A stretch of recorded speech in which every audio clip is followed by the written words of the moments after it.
Radio Grand Lac. Radio Grand Lac, La radio de l'identité locale au cœur de votre quotidien sur le 92.1. et en DAB. En quête de sens, l'émission qui met en valeur les entrepreneurs passionnés pour vous inspirer. Avec Elodie sur Radio Grand Lac. Bonjour et bienvenue sur Radio Grand Lac, le grand bain de la vie locale. C'est Elodie et je suis ravie de vous retrouver aujourd'hui pour ma chronique En quête de sens, la chronique qui met en valeur les entrepreneurs passionnés pour vous inspirer. Cette émission est consacrée à cette thématique qui m'est chère, aussi bien dans ma vie personnelle que ma vie professionnelle puisque j'en ai fait mon métier, guider chacun dans sa quête de sens et révéler ses talents. Vous le savez, j'ai à cœur de montrer que tout est possible et de donner les clés pour oser suivre ses rêves. Et cette émission est justement faite pour ça, puisqu'elle est dédiée à l'interview d'entrepreneurs dont le parcours est inspirant, des personnes qui viennent nous partager leurs histoires de vie, des personnes pour qui la quête de sens a pris tout son sens. Nous sommes ensemble, décidément, nous sommes lundi, en direct pour 40 minutes sur le 92.1 et vous pouvez bien évidemment écouter toutes les émissions en replay. Aujourd'hui sur Radio Grand Lac, j'ai le plaisir d'accueillir Aurélie Charmet. Aurélie qui est une entrepreneure passionnée qui dirige STEP Annecy et Chambéry. STEP, Santé, Travail, Entrepreneur, Prévention, permet aux entrepreneurs et aux dirigeants de prendre soin de leur vrai premier capital, leur santé, grâce à un service qui s'occupe de tout. Avant d'en dire plus sur STEP, accueillons Aurélie. Bonjour Aurélie. Bonjour Elodie. Comment vas-tu ? Je vais bien et toi ? Ça va. Il y a toujours un petit peu de stress au démarrage de l'émission, mais on le sait et vous le savez, chers auditeurs et chères auditrices, que tout va bien se passer. Aurélie, avant qu'on parle de STEP, avant qu'on parle de ton activité et de ce que tu permets aux entrepreneurs et aux dirigeants, parlons un petit peu de toi. Qu'est-ce que tu peux nous dire ? Est-ce que tu peux nous en dire plus sur toi, sur ton parcours, sur le chemin qui t'a mené à aujourd'hui à être dans les studios de Radio Grand Lac ? Oui. Alors j'ai 38 ans. Moi, je suis originaire de la région puisque j'ai souvent habité à Chambéry aux alentours. Aujourd'hui, je suis à Aix-les-Bains. Je suis maman de 2 enfants qui ont 9 et 14 ans. Et dans mon parcours, j'ai fait différentes choses. J'ai travaillé notamment dans les ressources humaines, donc déjà autour de l'humain. Et ensuite, je suis devenue infirmière. Donc t'as commencé par les ressources humaines ? Oui, j'ai commencé par les ressources humaines en me disant qu'est-ce que je vais bien pouvoir faire de ma vie. Donc l'émission En quête de sens prend justement tout son sens puisque c'est en général une question qu'on se pose, je pense, tout au long de sa vie. Donc j'ai commencé par les ressources humaines avec l'idée de me dire que dans les entreprises, ce qui avait de plus important, c'était les humains qui étaient à l'intérieur. Avant leurs produits, avant leurs services, avant leurs bâtiments et tout ce qu'ils peuvent produire, c'est qui compose cette entreprise, pourquoi ils sont là, comment faire en sorte que leur journée au travail se passe le mieux possible. Donc t'es allé vers les ressources humaines pour mettre en valeur l'humain. Oui, en fait, au travers des ressources humaines, c'était l'humain qui m'intéressait le plus. J'ai découvert des choses passionnantes sur effectivement un parcours de vie en entreprise, puisqu'en entreprise c'est avant tout de la vie. Les gens sont là, créent des relations. Il y a des moments heureux, des moments qui le sont moins, des trajectoires avec finalement parfois des décrochés, des chutes ou des accidents de la vie. Ça c'est oui, en fait l'entreprise c'est la vie, la vraie. Voilà. Il n'y a pas la vie professionnelle, la vie personnelle, c'est beaucoup plus lié qu'on imagine. Et donc ça c'était la première partie de ma carrière et c'était passionnant. Mais ensuite, j'ai eu envie de creuser un petit peu plus sur le volet santé et ce milieu-là qui m'attirait vraiment particulièrement. Donc, depuis 10 ans, 11 même maintenant, je suis infirmière. Pardon. Et donc, j'ai commencé par travailler en pédiatrie.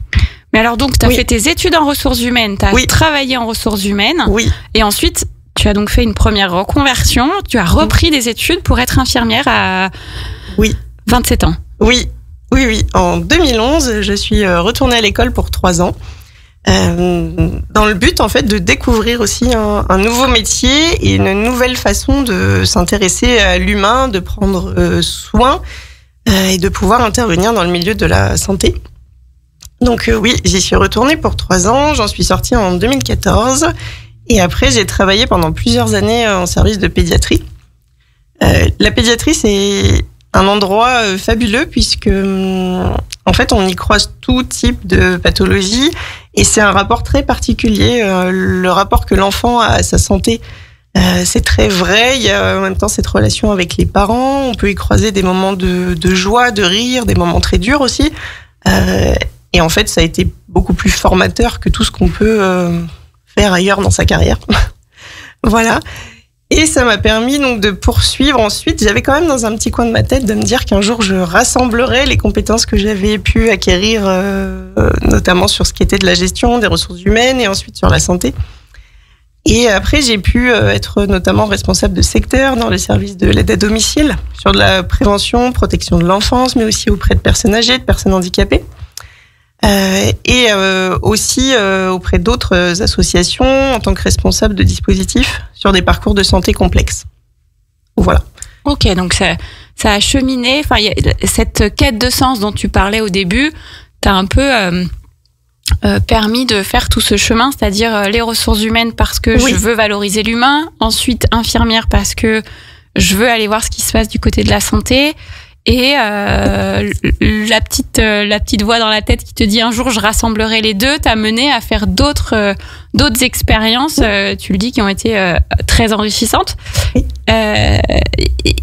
Comment à chaque fois t'as fait ces rebondissements? Enfin, qu'est-ce qui t'a permis de le faire ou poussé à le faire? Finalement, je crois que c'est en osant. Enfin, c'est surtout, la première étape, c'est d'accepter de laisser quelque chose, se dire qu'une expérience va avoir un terme. Et c'est surtout de se dire, oui, ça, je l'ai fait pendant quelques années, ça m'a apporté énormément de choses. Oui, c'est d'abord de se dire, là, c'est le moment de poser ça, de fermer ce chapitre, d'arrêter et d'aller s'ouvrir à autre chose. Oui, et donc oser fermer un chapitre pour oser en ouvrir un nouveau. Oui, et oser sortir de son confort, parce que quand on est dans quelque chose depuis plusieurs années, malgré tout, c'est confortable. Hein. Oui, c'est facile, c'est confort. Même quand on n'y est pas bien, c'est beaucoup plus confortable que de prendre le risque de changer, en effet. Oui, on sait finalement qu'est-ce qu'on va retrouver dans sa journée, même s'il y a toujours cette part d'imprévu qui est vraiment inhérente à ces métiers, mais c'est... Ça reste malgré tout En fait, l'imprévu devient la routine aussi. Et c'est de se dire, qu'est-ce que j'ai envie d'apporter d'autre, de moi apprendre et expérimenter aussi. Et donc en fait, c'est ce besoin, toi, de te nourrir finalement d'autres choses qui t'a poussé à chaque fois à aller voir d'autres horizons. Oui, en se disant que finalement, le risque, il est assez limité. Hein, et que si j'y vais pas, je saurais pas. Oui, voilà. Ça c'est sûr. Mais l'audace, c'est un vrai sujet. Alors, notamment chez les entrepreneurs, l'audace d'oser, l'audace d'y aller, l'audace de se montrer. Mais même effectivement, en tant qu'individu et en tant que salarié, il faut avoir l'audace d'oser prendre un risque, comme tu le dis, qui est quand même un risque plutôt mesuré. Oui, ça, quand on est malgré tout dans la première moitié de sa carrière professionnelle, c'est aussi le moment de se dire qu'il y a... Oui, il faut essayer des choses, il faut... Après, ça marche pas, ça fait partie du jeu. On peut se dire qu'on n'aime pas ça, qu'on a envie d'évoluer. Dans tous les cas, il y a toujours à apprendre. Oui. Ça, c'est certain. Et de pouvoir se dire qu'on va le faire en tant que salarié, hein, que ce soit du privé, de la fonction publique, peu importe. Et puis un jour, de se dire qu'on va le faire en tant qu'entrepreneur, avec sa propre structure. Là, c'est encore une autre part de risque et le j'y vais mais j'ai peur, il est encore plus grand. Oui, ça c'est sûr que c'est une autre étape. Donc après infirmière, tu as fait plusieurs postes, tu nous as dit responsable de secteur, responsable, etc. de différentes associations. Qu'est-ce qui t'a amené ensuite à te dire, tiens, maintenant je vais le faire, mais avec mon activité? Alors ça, je crois que ça a toujours été dans un petit coin de ma tête, de se dire que il y a le salariat, mais il existe aussi l'entrepreneuriat. Et qu'une fois dans ma vie, j'irais bien explorer cet aspect-là de la vie professionnelle, cette façon d'envisager le travail. C'est vrai que j'ai toujours aimé que mon travail, malgré tout, fasse partie de ma vie, de pouvoir amener de ma vie au travail et du travail à la maison. Moi, ça n'a jamais été quelque chose de très cloisonné, puisque finalement, le travail, c'est la vie, c'est ma vie, et c'est ce que j'aime aussi apporter à mes enfants, pouvoir partager autour de moi. Donc c'était Oui, d'avoir quelque chose qui serait un jour à moi, que j'aurais pu décider, que je pourrais faire grandir et mener un petit peu comme j'en ai envie. Donc il y a peut-être cette partie-là du j'ai envie de faire comme je veux. Oui, en tout cas d'être libre et de pouvoir mettre en place les actions qui nous semblent pertinentes à nous et pas juste suivre les actions qu'on nous a données. Voilà, ça c'est ça. Et il y a aussi cette envie d'expérimenter. On a tous autour de soi des gens qui ont eu leur entreprise avec des messages différents. Soit c'était super, soit ne fais pas ça, c'est trop dur. Et en fait, tant qu'on n'a pas testé soi-même, on n'a pas d'avis sur la question. On peut pas savoir, effectivement, parce qu'on va tous vivre la chose de manière différente. Donc, tu avais cette petite voix qui te disait un jour, j'irai explorer l'entrepreneuriat. Oui. Est-ce qu'il y a eu un élément déclencheur qui fait qu'à un moment tu t'es dit ça y est, c'est le moment, ou ça s'est fait naturellement? Comment ça s'est passé pour toi cette transition vers l'entrepreneuriat? Ça s'est fait assez naturellement puisque en fait dans l'évolution de mon activité professionnelle, il y a eu un moment, donc fin 2023, si je dis pas de bêtises, où c'était le bon moment pour que je puisse clôturer le chapitre professionnel qui était en cours, me laisser un petit peu de temps pour aller me former aussi à l'entrepreneuriat.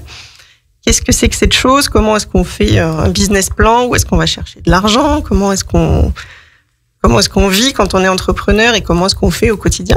Voilà, donc ça a été le bon moment. Mes enfants étaient un peu plus grands, j'avais le soutien de mon conjoint parce que ça c'est essentiel aussi d'être soutenu et de se dire qu'on va pouvoir se donner le temps de le faire correctement. Voilà, donc il y a un moment où tout s'est aligné et on s'est dit c'est maintenant. Donc là, tu nous parles de formation, donc tu es allé te renseigner effectivement sur qu'est-ce que ça veut dire l'entrepreneuriat, c'est quoi toutes les casquettes qu'on doit prendre quand on est entrepreneur. Oui. Et ensuite, comment tu es arrivé à diriger Step? Alors sur la partie formation, moi je me suis formée avec la CCI Savoie. Alors sur pas les 5 jours, mais les 2 mois, les 280 heures, qui permettent vraiment d'explorer toutes les facettes et puis de travailler un projet, de réfléchir à différents projets aussi, de savoir lequel va pouvoir être viable et... Ok, oui, donc c'est un parcours d'accompagnement quand on a déjà des idées, mais qu'on a besoin de clarifier, qu'on a besoin de vraiment définir le projet, de le monter, entre guillemets, de le réfléchir. Tu as été accompagné donc pendant 2 mois sur cette partie-là également. Oui. C'est je construis mon projet en 280 heures. C'est financé par la région et ça permet vraiment d'aller mettre à l'épreuve son projet, la partie commerciale, le business plan, en fait, de repartir avec le projet prêt à présenter à la banque et d'avoir toutes les armes pour aller chercher soit les financements, soit autre chose. Mais en tout cas, le projet est bien validé, bien réfléchi quand tu sors de ces 2 mois d'accompagnement. Oui. Et donc, le projet, STEP, qui veut dire Santé au travail des entrepreneurs par la prévention. Celui-là, il est né en fait de ma rencontre avec Iris Ramos, qui est psychologue du travail et qui est la présidente de Step France. D'accord. Voilà, et donc c'est cette rencontre qui m'a fait dire en fait ce qu'elle a déjà mené pour l'instant localement à Tours et dans d'autres villes de France où d'autres se sont déjà lancés. Et moi j'ai envie de l'importer en Savoie et en Haute-Savoie. Ok, donc c'est cette rencontre qui a tout déclenché.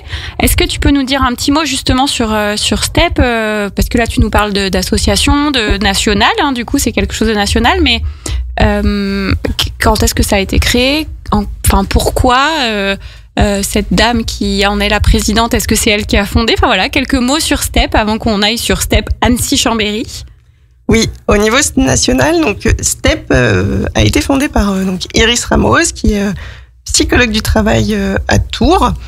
Et donc, dans son parcours de psychologue du travail, elle le fait toujours aussi, elle accompagne des entreprises sur des missions de psychologie du travail. Elle est au contact au quotidien avec des entrepreneurs.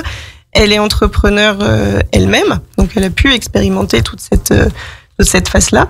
Et le constat qu'elle a fait, qui s'est vraiment amplifié pendant la période Covid, c'était que les salariés étaient quand même globalement bien soutenus, bien accompagnés, pouvaient se permettre de s'arrêter quand il s'agit de prendre soin de leur santé. Et que pour les entrepreneurs, qui finalement en France sont de plus en plus nombreux aussi, il y avait rien. C'est vrai.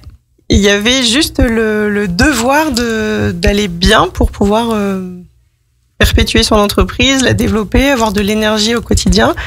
Et ceux qui voulaient vraiment prendre soin de leur santé avaient finalement peu de moyens pour le faire.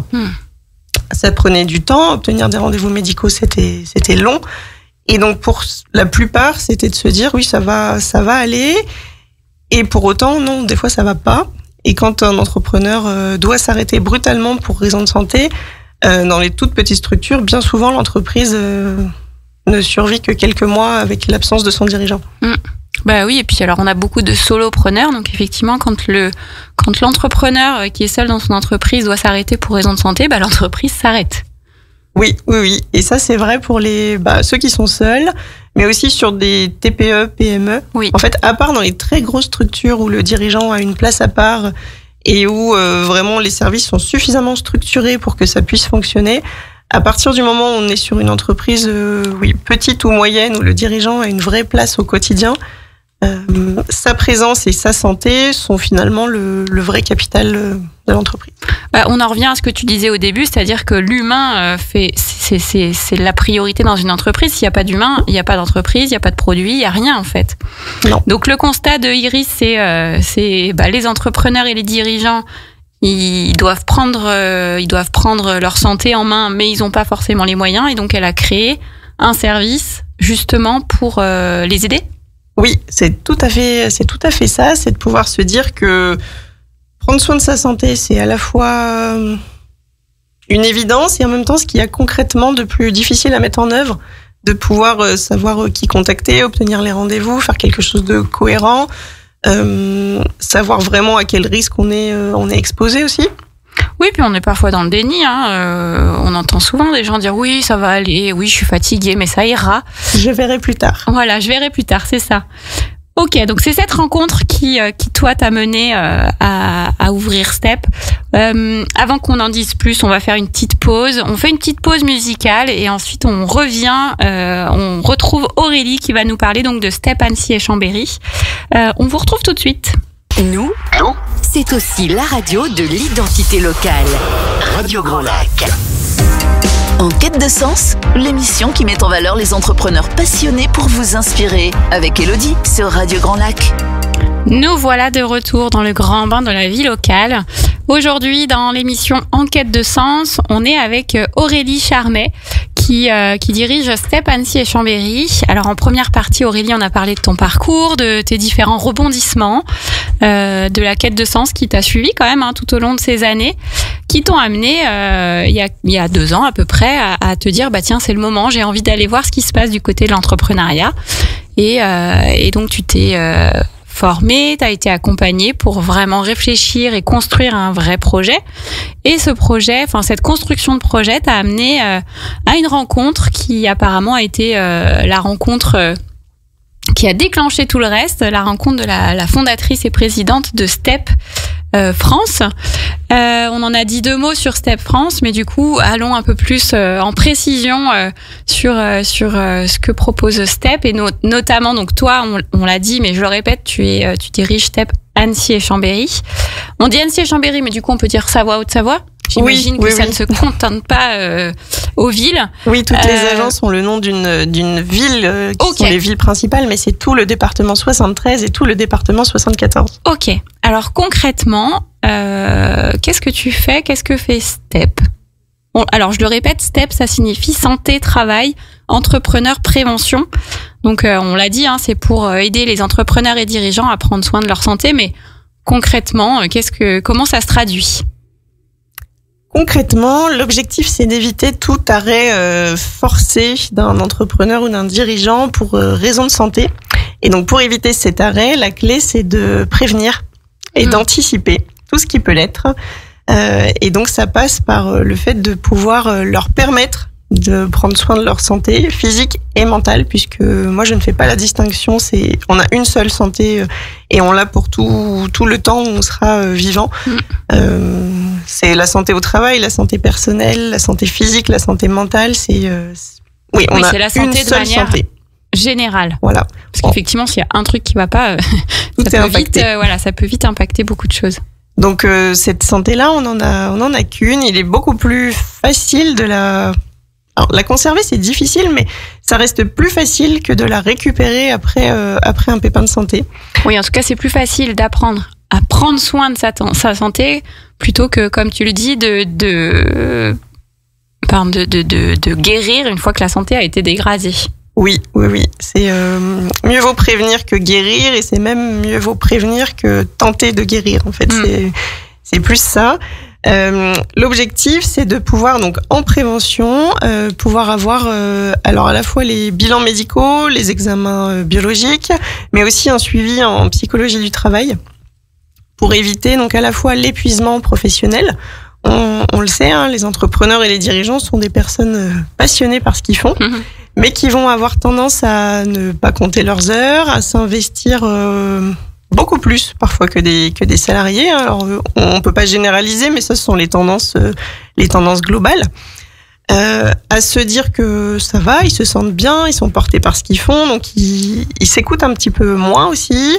Ils écoutent assez peu aussi les signaux que peut donner leur corps, et surtout ils vont se dire qu'ils n'ont pas le temps. Ça, c'est une réalité. Ils n'ont pas le temps, et donc ils prendront le temps pour leur santé plus tard. Voilà. Le plus tard, qui est le fameux plus tard qui n'arrive jamais. Oui, et qui est parfois trop tard, du coup. La clé, donc, c'est d'agir le plus tôt possible en prévention, de pouvoir se donner des échéances dans l'année sur des bilans médicaux, sur des bilans biologiques, sur un suivi régulier avec un psychologue. Et donc, STEP permet tout ça. Voilà. Ok. Alors, du coup, pour que ce soit bien clair pour toutes les personnes qui nous écoutent, STEP peut accompagner sur une longue durée, mais va aussi faire de la prévention à travers des événements plus ponctuels. Qu'est-ce que tu fais au quotidien? Où est-ce qu'on te voit? Comment on te retrouve? Enfin voilà, c'est comment tu aides ces fameux dirigeants et entrepreneurs? Alors au quotidien et tout au long de l'année, moi je les suis individuellement. C'est totalement confidentiel et personnalisé. Ça c'est important de le souligner. Et donc je les accompagne individuellement sur à la fois le fait d'organiser leur journée de bilans médicaux. Donc ça, c'est aussi la prouesse logistique, hein, c'est-à-dire qu'ils vont avoir tous leurs rendez-vous médicaux annuels rassemblés sur une seule journée. Donc ça, je m'occupe de l'organiser. Ils se libèrent la tête de cette partie-là. Eux, leur travail, c'est d'y aller à ces rendez-vous, de libérer la journée et d'y aller. Et ensuite, en fonction des résultats, en fait, je les accompagne sur le fait de pouvoir réajuster, faire ce qu'il y a à faire. L'avantage quand on est en prévention, c'est qu'on peut se donner du temps. Oui. Quelque chose qui commence à être un risque futur, où on sait qu'il faudrait réajuster telle ou telle chose dans le quotidien ou dans le mode de vie. Contrairement à quand une pathologie arrive et que là, il y a plus le choix, hein. Certains ont pu en parler en disant que quand on annonce un diagnostic, après, il y a une espèce comme un tunnel. Et les gens se souviennent pas forcément de tout parce qu'on leur a donné beaucoup de consignes, tout s'est enchaîné, ils ont pas été maîtres de tout ça. En prévention, c'est pas du tout ça. Si on voit que quelque chose commence à être un facteur de risque à plus ou moins long terme, on peut se donner le temps de corriger, de savoir comment est-ce qu'on va faire, comment est-ce qu'on va agir. Et donc, c'est vraiment tout ce parcours que je propose sur l'année, sur voilà, comment est-ce que ça va aujourd'hui, quels sont les risques et les pathologies chroniques qui peuvent être sous-jacentes ou en préparation. Puisqu'en fait, la réalité, c'est que la plupart des pathologies chroniques se préparent au long cours. Elles arrivent jamais du jour au lendemain, et on a plusieurs années pour agir. Voilà. Okay. Ça, c'est la réalité. La santé, c'est pas... C'est rarement le pas de chance, ça s'est déclaré d'un coup et on n'a rien vu venir. Ça peut. On n'a rien vu venir parce qu'on n'a pas écouté ou pas regardé, mais effectivement souvent il y a des symptômes. Oui. Du coup, tu les accompagnes toute l'année, ces entrepreneurs et dirigeants. Donc en gros, tu vas faire du sur-mesure en fonction de chacun, mais déjà ton premier rôle, c'est de s'assurer qu'ils fassent bien tous leurs examens médicaux. Oui. Ensuite, qu'ils fassent bien leurs rendez-vous médicaux en fonction des résultats des examens. Oui. Et puis, leur donner peut-être un plan d'action. Tiens, là, il faut faire ça, là, il faut faire ça, etc. Donc, vraiment les accompagner sur la prise en charge de leur santé. Oui. Et dans le plan d'action, c'est Finalement, il n'y a jamais 2 accompagnements qui sont les mêmes puisque les résultats seront toujours différents. C'est des personnes différentes, donc on fait aussi avec ce qu'elles sont, leurs sensibilités, leurs envies. En fait, l'objectif, c'est de pouvoir leur donner aussi le contrôle sur cette partie-là et le moyen de pouvoir agir sans subir, de savoir ce qui existe, de savoir ce qu'on est capable maintenant de chercher, de dépister, de diagnostiquer. Les réponses qui viennent le plus souvent, c'est mais je savais même pas qu'on pouvait faire ça et moi je pensais que telle ou telle maladie, elle venait comme ça et pas de chance. Alors qu'en fait, c'est aussi une façon d'apprendre, de comprendre. Et quelque chose qu'on comprend, on est beaucoup plus capable d'agir dessus et de le maîtriser. Oui, ça c'est sûr. Donc toi, tu as ton œil expert et puis ton œil de santé qui va te permettre d'aller capter des choses. Tu nous parlais aussi, tu nous as dit, je fais en sorte que tous les rendez-vous soient sur une seule journée. Donc tu t'occupes, toi, de prendre les rendez-vous ? Oui. Ah oui, donc tu facilites beaucoup les choses parce qu'effectivement, la prise de rendez-vous, c'est parfois le premier frein parce qu'en fait, on essaye, on n'y arrive pas, ça dure des plombes. Donc qu'est-ce qu'on fait ? On fera plus tard et on fait pas. Oui. En fait, une des forces de STEP, c'est d'avoir créé tout un réseau de partenaires, en tout cas chez les professionnels de santé, que ce soit des médecins généralistes, des spécialistes, des labos, des paramédicaux. Ce sont nos partenaires. Moi, je les connais, je travaille avec eux. Et donc ce volet-là sur la prise de rendez-vous, le fait de suivre et d'avoir un parcours logique, parce que parfois un parcours de santé, il est décousu. On a un rendez-vous, on devrait faire autre chose, et puis quelques mois après, on l'a toujours pas fait, la situation a bougé. Donc c'est d'avoir aussi quelque chose de cohérent et de fluide. Voilà. Et donc tout ça se fait avec des professionnels de santé qui sont nos partenaires. Oui, donc toi, tu as des partenaires sur Savoie et Haute-Savoie, ce qui te permet justement d'être facilité sur notamment la prise de rendez-vous. Donc tu accompagnes ces entrepreneurs, ces dirigeants. Est-ce que tu fais d'autres actions, notamment je pense à la prévention au-delà des gens que tu accompagnes ? Oui, alors une des premières actions de sensibilisation, donc au-delà des suivis individuels qu'on peut faire, c'est vraiment aussi de communiquer un maximum, d'être présent, de sensibiliser. J'ai envie de dire c'est un message qu'on répétera jamais assez. Tous les messages de prévention sont des messages qui s'inscrivent dans le temps, qui sont parfois longs à assimiler. Et donc, une partie de mon quotidien, c'est aussi, par exemple, venir ici aujourd'hui, aller à certaines réunions d'entrepreneurs ou à d'autres événements pour aussi communiquer, dire que voilà la situation aujourd'hui, voilà ce qui arrive, voilà ce que vous pouvez faire. Et on se rend compte que c'est un message qui est bien entendu, qui souvent met un petit peu de temps à être transposé en action. Donc, c'est-à-dire que souvent, c'est reçu en disant oui, c'est une bonne idée, ça infuse, ça fait son chemin, et quelques temps après, c'est ça y est, je suis prêt, on y va. Mais je pense qu'il y a un peu ça arrive aux autres. En fait, la première pensée, c'est oui, c'est bien, il faut, mais moi ça va, moi j'ai pas besoin. Donc au-delà des entrepreneurs et dirigeants que tu accompagnes de manière personnalisée, donc tu le dis, tu fais pas mal de prévention, tu essayes de sensibiliser un maximum, sensibiliser surtout en fait pour que les entrepreneurs et dirigeants entendent que leur santé est importante et qu'il faut en prendre soin. Oui, c'est vraiment de leur dire que oui, leur santé, ils en ont qu'une, c'est leur responsabilité d'en prendre soin, mais on est bien conscient qu'au quotidien, c'est très certainement tout en bas de la liste de choses à faire, et que le quotidien d'un entrepreneur, il est accaparé par tellement de choses que, en fait, oui, on a toutes les raisons de comprendre que c'est pas possible. Et après, c'est aussi de déconstruire et de détricoter beaucoup de croyances sur mais si on me cherche quelque chose, on va forcément trouver. Je préfère ne pas savoir. On verra. Je me sens bien. C'est toutes ces choses-là, et c'est aussi parfois élargir le champ des possibles sur prendre conscience que un symptôme peut peut-être avoir une autre cause que la première cause qui avait été imaginée. On se rend compte maintenant de tout le lien qu'il y a entre la santé physique et la santé mentale. Donc parfois il y a des symptômes qui vont s'exprimer sous plutôt une tristesse, alors des symptômes de type dépressif ou de la fatigue, alors qu'en fait la cause elle va être à chercher au niveau biologique, sur des déficits, des carences. En fait le discours que je tiens au quotidien, c'est dans tous les cas, il n'y aura pas de réponse miracle, il n'y aura pas de réponse unique. Il faut pouvoir s'entourer des bons professionnels, de ceux qui sont experts dans chaque domaine, et de pouvoir croiser aussi toutes les informations pour avoir la vision la plus globale possible.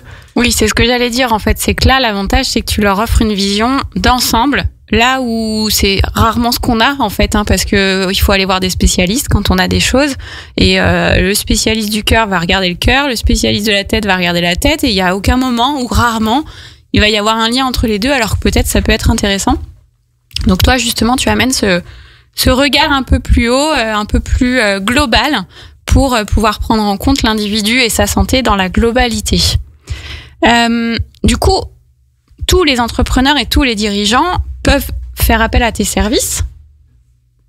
Oui, sur le principe, toute personne qui est entrepreneur, qui soit seul ou avec des salariés ou dirigeant d'entreprise, peut faire appel à STEP.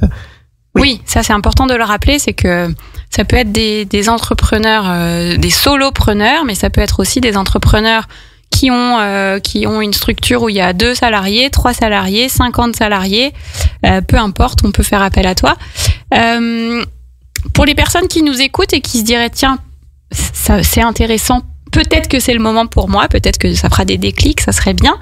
Comment ça se passe? On te contacte, il y a un premier échange parce que comment ça se passe si les personnes ont besoin de plus de renseignements, ont envie d'échanger avec toi? Alors c'est toujours assez simple de rentrer en contact avec moi. Finalement, il y a pas de formalisme très particulier, de demande officielle à déposer ou quoi que ce soit. STEP a un site internet.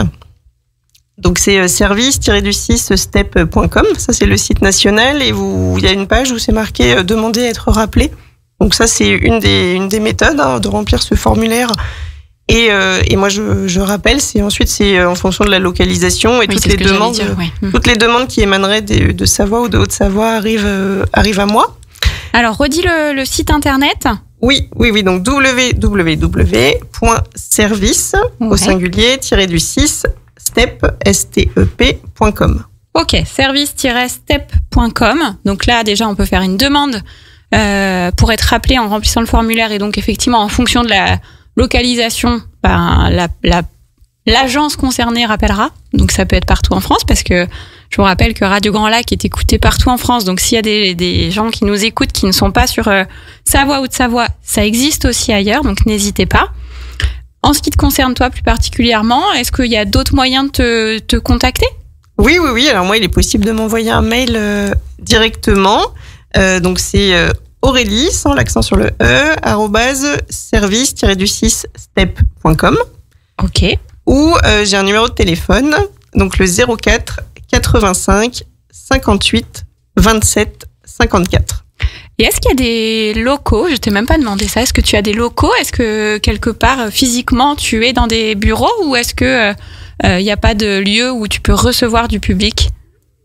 Non, moi je ne reçois pas de public, puisque comme je couvre les 2 départements, c'est moi qui me déplace. Ok. Et donc du fond des vallées de la Savoie jusqu'au lac Léman, c'est moi qui viens à vous.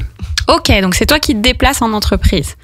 Bien, donc on l'a dit, on répète, Aurélie, elle dirige STEP Savoie Haute-Savoie. Donc elle peut accompagner tous les dirigeants et les entrepreneurs pour qu'ils prennent enfin en main leur santé. Et on parle de santé globale. Prendre en main sa santé, ça veut pas forcément dire que vous allez mal ou que vous avez une pathologie. C'est au contraire plus de la prévention. Pour être sûr que vous alliez bien, pour être sûr que votre entreprise puisse perdurer et se développer, parce que votre santé fait la santé de votre entreprise. Donc n'hésitez pas à joindre Aurélie si vous avez des questions, si vous voulez échanger avec elle, si vous voulez en savoir plus éventuellement sur exactement comment se passe l'accompagnement, qu'est-ce qu'on fait, est-ce que ça prend du temps, pas du temps, voilà, toutes ces questions-là, n'hésitez pas à joindre Aurélie, elle se fera un plaisir de vous répondre. Pour tout le volet sensibilisation, du coup, tu interviens dans des établissements, dans des entreprises? Tu parlais de réseaux tout à l'heure, donc peut-être dans des réseaux d'entrepreneurs. Comment ça se passe? Où est-ce que tu as besoin d'aller pour sensibiliser au final? Alors, j'ai besoin d'aller là où sont les entrepreneurs et les dirigeants d'entreprise. Donc, effectivement, ça peut être que ce soit des clubs d'entrepreneurs, des associations, différents endroits où ils se réunissent. Et après, c'est vrai que moi, j'interviens à chaque fois avec plaisir selon la thématique qui est demandée. Donc, soit c'est très général sur la santé, soit c'est plus spécifique. Il y avait eu, par exemple, une intervention pour l'association FCE, Femmes Chefs d'entreprise. Et là, ça avait été davantage orienté sur la santé des femmes, qui est très spécifique. Voilà, donc ça, ce sont des moments que moi, j'anime avec plaisir, avec des petits groupes, pour pouvoir aussi échanger, lever certains tabous, poser des questions. En fait, tout moment pour se questionner sur ce sujet est bon à prendre. Ouais, pour planter une petite graine, pour que les entrepreneurs prennent conscience que leur santé est importante. Donc, si vous avez un club d'entrepreneurs ou vous participez, que vous êtes membre et que vous avez envie de faire intervenir Aurélie, vous n'hésitez pas, vous pouvez aussi la contacter. Merci Aurélie pour tout ça. Merci d'être venue dans les studios de Radio Grand Lac pour nous parler de santé, pour nous parler de ce sur quoi tu œuvres chaque jour pour aider les entrepreneurs et les dirigeants. Ça a été un plaisir. On va redire juste vite fait les coordonnées. Donc, c'est Aurélie Charmet qui dirige Step Annecy et Chambéry. Vous avez un site internet sur lequel vous retrouvez toutes les infos et sur lequel vous pouvez même joindre ou en tout cas demander à être appelé. Donc, service-step.com. N'hésitez pas. Merci beaucoup Aurélie d'avoir été avec nous aujourd'hui. Merci Elodie. À bientôt. Pour vous qui nous écoutez, bien évidemment, vous restez sur Radio Grand Lac. Vous allez pouvoir retrouver à 13h, donc dans un petit quart d'heure, Mireille avec son émission Place aux associations. Ça y est, j'arrive à le dire, avant j'y arrivais pas. À 17h, vous retrouverez Sonia pour son émission Grandiose. Et à 18h, vous retrouvez Eve avec C'est local et c'est bon pour terminer la journée avec plein de saveurs. Pour ma part, je vous retrouve bien évidemment dans 15 jours et je vous souhaite une très belle journée. Le son de votre quotidien. La voix de votre territoire. Radio Grand Lac.